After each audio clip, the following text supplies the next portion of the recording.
because of the offense and the way it's changed, you can't blame the success on anybody else but Dak. He's the reason. He is the reason for the season for the Dallas Cowboys. And a saying we used to have in the league is they remember what you do in December. They remember December.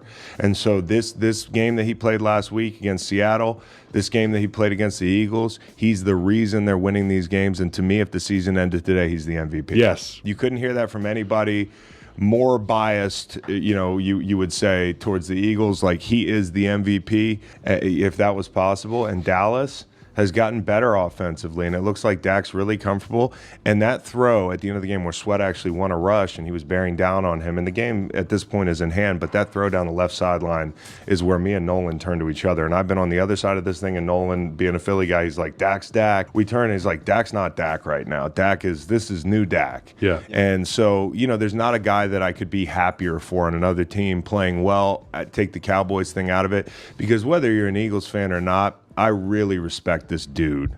I've been around him. I played against him. He's a leader. I'm on Inside the NFL. I get to hear all the B-roll, all the mic'd up stuff. Last week, watching him lead that team against the Seahawks, I kind of got chills, man. I'm not going to, because when he had them in the huddle, it's not fake talk. He's really applying leadership skills in that huddle and on that sideline. And I think, I can't say enough about how well he's played. You know what the funniest thing about this entire clip is I honestly feel like we could have saw this version of Dak Prescott a lot sooner had we been able to cut ties with Kellen Moore a lot earlier. Nothing against Kellen Moore. He seems like a good guy, but at the end of the day, he is a terrible play caller. And he may be able to draw up some plays that work here and there, but as far as being able to play call within the flow of a game, understanding how to game plan for opponents, understanding how to make use of the best players that you have to your disposal, and understanding how to take plays out your playbook that just aren't working. Kellen Moore wasn't doing that. A lot of the times, the way he schemed up game plans and the way he called games will put Dak Prescott and the Dallas Cowboys in harm's way, because he would force Dak to do silly things like throw to a side with two over routes sitting right on top of each other. And so now you have two defenders within a couple of yards of each other, and one of those guys are bound to make a drive on the ball. He'll do things like constantly design dig routes whenever we were in third down situations or yardage to go situations and we needed to make a big conversion. We would see nothing but dig routes and comebacks instead of seeing a lot of the drags and corners and the crossing routes that we're seeing now with Mike McCarthy. It just seems like he was very inexperienced in understanding how to properly call a game and how to properly put his team and his players in the best situation to excel. To Mike McCarthy's credit, that is one thing that has been blatantly obvious since he's taken over the offense, and that's that everyone in that offense feels comfortable in what they're being asked to do. You can tell that the role that each of these guys are playing, they fully understand what they're expected to do, and they're 100% comfortable and confident in their abilities to do so. And to me, that kind of thing speaks volumes. Not only that, but the statistics even show that Mike McCarthy is running a much more well-oiled offense than someone like a Kellen Moore. And I'm not making this video about Kellen Moore, but this is the first thing I want to touch on because Chris Long did bring it up in that podcast. I might have cut that part out, but he did bring it up that Mike McCarthy has a lot to do with what is going on with the Dallas Cowboys and a lot to do with allowing Dak Prescott to kind of spread his wings in a sense, right? But offensively, the Cowboys are putting up the fourth most yards per game. If we scroll down, we'll see the Los Angeles Chargers are about as average as it gets, as they're sitting right in the middle of the pack with 334 yards per game. A full 50 less yards per game than the Dallas Cowboys are averaging. Pretty much across any statistic, the Cowboys are sweeping the Los Angeles Chargers on the offensive side of the ball. The Dallas Cowboys are right now the highest scoring team with points per game with 32.4 points per game. The Los Angeles Chargers are way down on the list, again in the middle of the pack, averaging only 21.7 points per game. And remember, a lot of the talk coming into the season was how the Chargers were going to have such this amazing offensive explosion because Kellen Moore was the one credited with Dak Prescott's early career success. And that's going to translate to Justin Herbert, who's supposed to be a much better quarterback than Dak Prescott, which I don't agree with. But with all these things given, the Chargers were supposed to have this amazing offensive juggernaut, and the Cowboys were supposed to be the ones to take a step back. But what we have seen is maybe we haven't given Dak Prescott enough credit for the offensive success of the Dallas Cowboys. We've always found a reason to take away credit from Dak Prescott and his ability to operate within an offense. We would give the credit to Ezekiel Elliott. We would give the credit to the offensive line. We would find ways to give the credit to anyone else except for Dak Prescott, essentially going all the way back to his rookie season, when everything around him is changing and his numbers are still getting better. I think at this point, he's shown us a lot of that is on him. A lot of this, like Chris Long says, is Dak is the reason for the season. And honestly, it's just refreshing to be able to hear rival players from a team that he won a Super Bowl with. Chris Long won a Super Bowl with the Philadelphia Eagles. A lot of his audience watching that Green Light podcast are going to be Eagles fans. They have no desire to hear someone bloviate about Dak Prescott. But guess what? Chris Long didn't care. He went out of his way to be honest, to be objective, coming off that game against Philadelphia, and he gave his honest assessment of what he was seeing on that football field. And this is the only thing that I ask for out of anyone that's talking in the sports media. And this is why I have respect for Chris Long. And in general, his family is a football family. So it doesn't surprise me that he's able to be objective and be 100 with his audience about what he's honestly seeing on the field. But I really appreciate this. This is a stark contrast from someone like a Shady McCoy, where he doesn't want to give Dak Prescott or the Dallas Cowboys any credit, or he feels like it's insulting his manhood or it's a sin or something like that. Whereas Chris Long is just talking ball. That's what people want to hear. When you have people in a position of a TV analyst or in a position of an educator, the audience wants to be educated. They don't want your own personal vices and own personal vendettas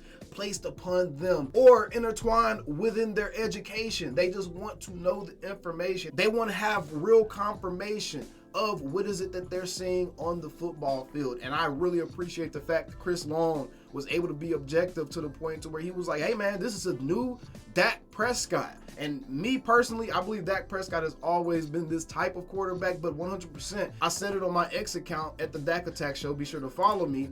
Cowboys fans don't know it yet, but we are seeing the evolution of Dak Prescott. If you've watched sports, you can always see that moment where a player seems like they enter that zone. Recently, we saw this when Steph battled injuries, then went toe-to-toe with San Antonio the year before Golden State took off. Jokic in the bubble year, and then year after when everyone was injured. LeBron losing to San Antonio and Cleveland, then losing to Dallas and Miami before he went on that hellacious run. Peyton Manning losing all of those seasons and finally being able to break through in year 30, which is the same year Dak Prescott is in, which is also the same year Tom Brady won his first MVP, and I believe is also the same year Drew Brees may have won his first MVP as well. So just a note here, guys, year 30 is usually when we start to see quarterbacks peak or go into their real prime phase of their career, and I think that's exactly what we're seeing with Dak Prescott right now.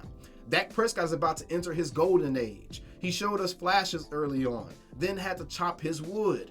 He has had to overcome trials of the mind, heart, and flesh, and now we are seeing what a man coming out on the other side looks like. Mind, heart, and flesh. He had a broken leg. He broke his thumb last season. He's lost people that are extremely close to him and his mother and his brother. He has had to overcome a lot. Okay, so he had to overcome mind, heart, and flesh, and now we are seeing what a man coming out on the other side looks like. Confident, cocky, swaggering, decisive. That's what we're starting to see out of Dak Prescott, and he's very self-assured of who he is and what he's capable of doing at this point in his career, and I can really appreciate that. And it honestly seems like him just on a personal level, outside looking in, it feels like he's starting to find some peace with all the turbulence that he's had in his life. He's starting to find some stability, him settling down, having family and all that stuff. All that stuff is a factor, guys, trust me. Nothing motivates a man more than that first time that they realize they're going to have a little bitty mini-me looking up at them and depending on them to provide and put food on that table. Nothing makes you want to be that Superman more than having someone that's going to love you unconditionally and is going to see past every flaw that you have and only look at you as Dada. Trust me, I know that feeling, man. And I feel like what we're seeing with Dak Prescott is a culmination of all these things right now. He's throwing it with a different type of confidence. He sees the game better, and he trusts his body to keep up with his mind. Very important. I feel like this is the first year in a long time Dak Prescott has not only been extremely healthy, but he's had a full offseason to really work on his body and prepare himself for the upcoming season.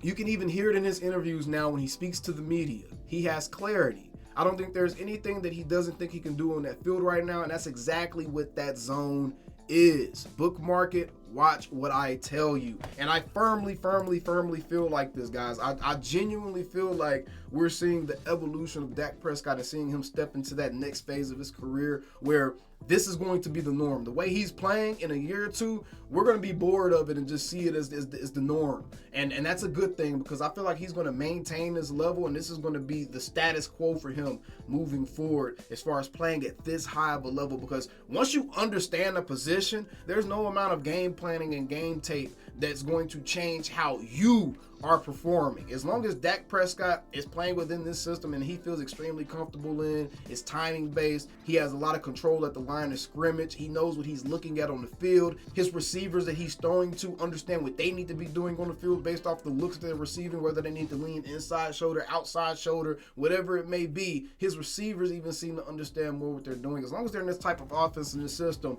I honestly see Dak Prescott getting better and better as the years continue to pass. And we're going to be seeing this dude in Dallas Cowboys jersey for the next 6, 7, maybe 8 years, guys. And honestly, I think it's going to be a glorious ride starting specifically with this year, because I'm going to hold off on it, but I'm going to be honest, bro. I really think we can make some noise in the playoffs. But again, it was just really refreshing to hear someone like Chris Long come out and say this about Dak Prescott and speaking to him not only as a player, but as a man, coming from a rival player. That really means a lot. And it should go a long way in combating some of the foolishness that we hear coming out from players like Cam Newton, where his own teammates didn't even believe in his ability to read a defense. He said he lacked knowledge and he was inaccurate. So I don't know why we're even holding the opinion of someone like Cam Newton in any kind of regard. At this point, my man is just the EBT sideshow Bob, bro. Either way, man, big ups to Chris Long with the Green Light podcast. Really dope to hear opposing players or former opposing players say things like this about players on our team in a moment of candidness. So I appreciate that. Y'all know always in these videos how them Cowboys. See you guys on the next one. Dak Prescott MVP. Calling me, texting me, paging me, asking me, am I still the ball? Y'all usually check on me. Listen. I'm still them boys. Hey! Woo! Oh, shut up, my boy. Hey! I'm still them boys.